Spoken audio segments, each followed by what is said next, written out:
Welcome to Prabhavas kitchen. Friends, இன்றைக்கி நல்ல டேஸ்டியான மாங்காய் மீன் குழம்பு வைக்க போகிறோம். அது எப்படி செய்கிறதுன்னு பார்க்கலாம்.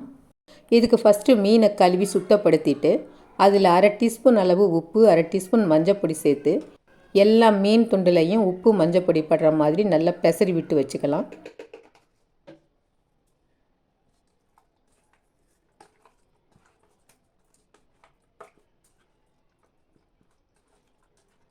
இப்போ இது எல்லாத்தையும் நல்லா பெசரி விட்டதுக்கப்புறம் இதை அப்படியே வச்சுட்டு ஒரு எலுமிச்சம்பழ சைஸ் அளவு புளியை அரை மணி நேரம் தண்ணியில் ஊற வச்சு அதை கரைச்சி வடிகட்டி எடுத்துக்கலாம்.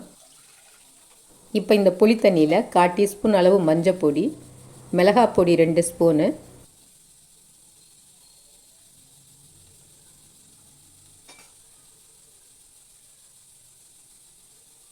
கொத்தமல்லி பொடி 2 ஸ்பூனு, அரை டீஸ்பூன் அளவு உப்பு,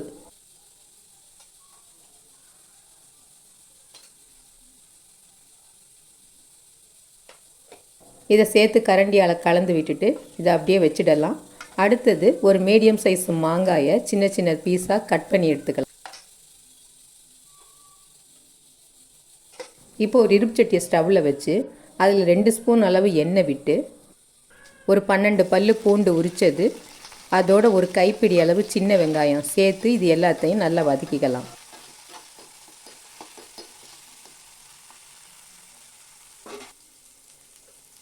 இந்த வெங்காயம் பூண்டு நல்லா வதங்கினதுக்கப்புறம் இதில் அரை டீஸ்பூன் சோம்பு, அரை டீஸ்பூன் சீரகம், 1/4 டீஸ்பூன் அளவு மிளகு சேர்த்து பெரட்டி விட்டுட்டு ஸ்டவ்வை ஆஃப் பண்ணிக்கலாம்.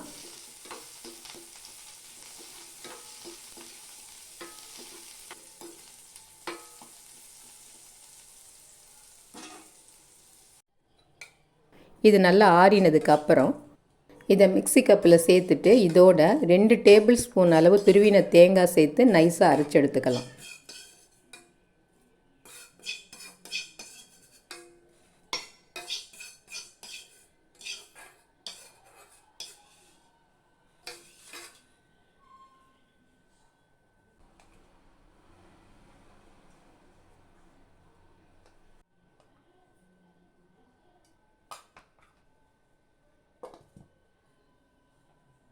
அடுத்து இப்போ குழம்பு வைக்கிறதுக்கு ஒரு பேனை ஸ்டவ்வில் வச்சு அதில் 2 ஸ்பூன் அளவு எண்ணெய் விட்டுக்கலாம்.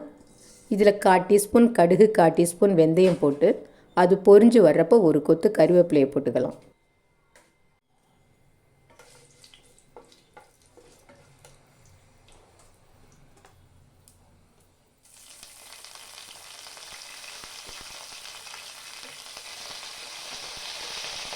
இப்போ கருவேப்பிலையும் பொரிஞ்சு வரும்போது பெரிய வெங்காயம் ஒன்று பொடியாக கட் பண்ணினது அதையும் சேர்த்து வதக்கிக்கலாம்.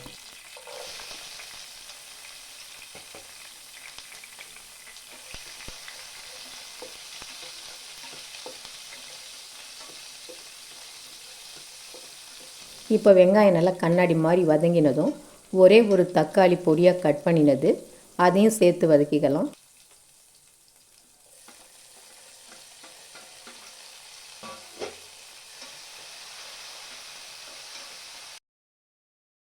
இப்போ தக்காளி வெங்காயம்லாம் நல்லா வதங்கிடுச்சு. இதில் அரைச்சி வச்சுருக்கிற மசாலாவை சேர்த்துக்கலாம்.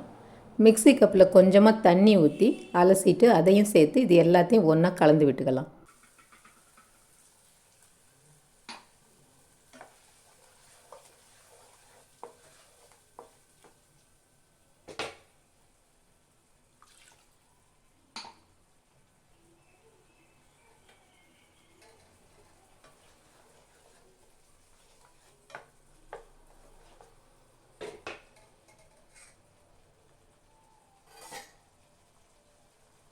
இப்போ இதில் நம்ம கரைச்சி வச்சுருக்கிற புளி தண்ணியை சேர்த்துக்கலாம். இதை நல்லா கலந்து விட்டுட்டு பச்சை வாடை போக இது ஒரு 4-5 நிமிஷம் நல்லா அந்த குழம்பு கொதித்து வரட்டும்.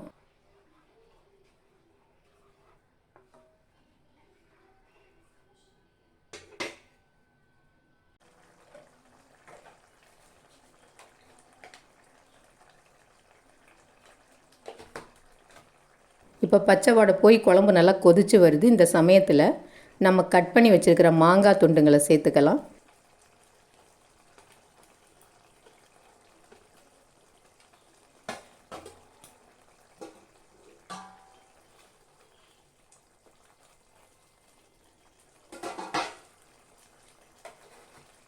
இப்போ ஒரு 3/4 டீஸ்பூன் அளவு உப்பு சேர்த்துட்டு ஒரு பிளேட்டை போட்டு மூடி ஒரு 3-4 நிமிஷத்துக்கு குக் பண்ணிக்கலாம்.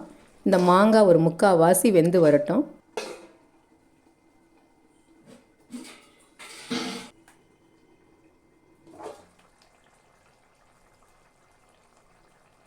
இப்போ மாங்காய் 3/4 வாசி வெந்து வந்துருச்சு.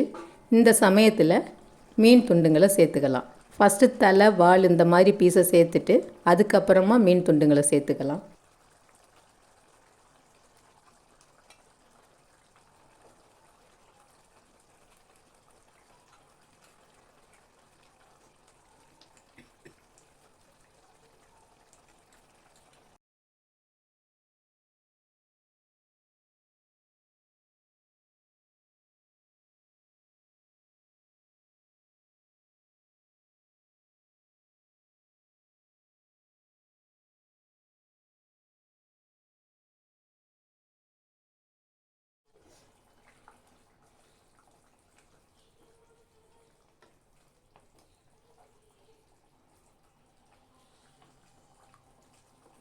இப்போ மீன் சேர்த்ததுக்கு அப்புறம் பிளேட்டை போட்டு மூடி திரும்ப ஒரு 3 நிமிஷம் மீடியம் ஃப்ளேம்லேயே குக் ஆகிற மாதிரி வச்சிடலாம்.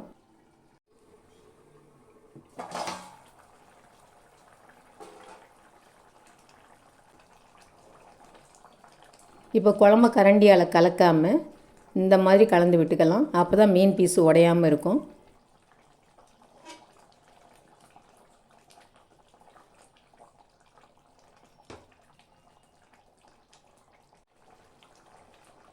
இப்போ மாங்காய் மீன் எல்லாமே ஒரே மாதிரி நல்லா வெந்து வந்துடுச்சு. இந்த சமயத்தில் நம்ம ஸ்டவ் ஆஃப் பண்ணிக்கலாம்.